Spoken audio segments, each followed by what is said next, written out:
Hello everyone. My name is Ахметова Гульмира Кабатаевна.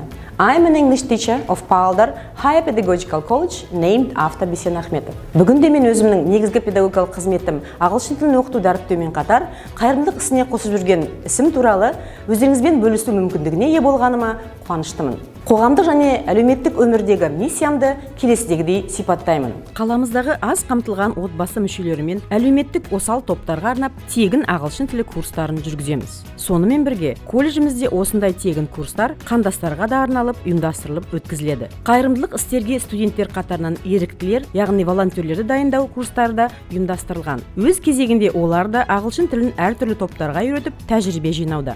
2017 жылдан бері қаламыздағы нөмір 4-ші коррекциялық арнайы мектеп-интернатқа барып, іс-шаралар өткізу ең бір шапағатты кездесулерге айналды. Студенттер өз күштерімен концерт қойып, ойындар ойнатып, тәттілер таратып, ерекше балаларға мол қуаныш сыйлайды.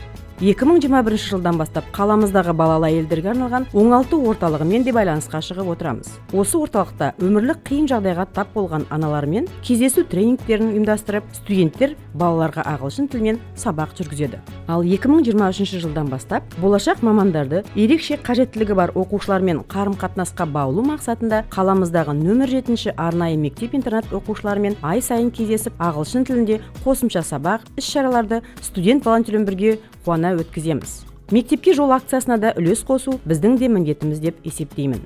Нивея немесе Нивея мен өнімдерін сатып алып, нашар көретін және зағип жандарға арналған білім беру орталығына көмек көрсету акциясына да студенттерімізбен қатысып, үлесімді қосып жүрмін. Бүгінгі күнде өндірістік практика кезінде 4-ші курс студенттері жаппай өтіп жатқан Дос бол лайк достық қолын ұсын акциясы аясында мектеп оқушыларымен қызықты шаралар ұйымдастырып, тренинг өткізуде. Қазіргі таңда қаламыздағы комьюнити орталықтарымен де тығыз қарым-қатынаста жұмыс жүргіземіз. Соның ішінде қалалық кітапханадағы American Kona орталығына келуші жастармен ағылшын тілінде іс-шараларды өткізу әдетке айналған.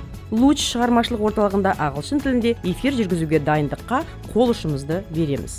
Ай педагог шеберханасы жұмысының аясында колледж бітірушілердің көшбасшы желілік қауымдастығы жұмысына да белсене ат салысып, еңбек етіп жүрген түлектерімізбен бірлесіп іс-шаралар өткіземіз. Студенттеріміздің халықаралық алмасу бағдарламасы бойынша шетелге оқуға баруына да қол ұшымызды тигіземіз.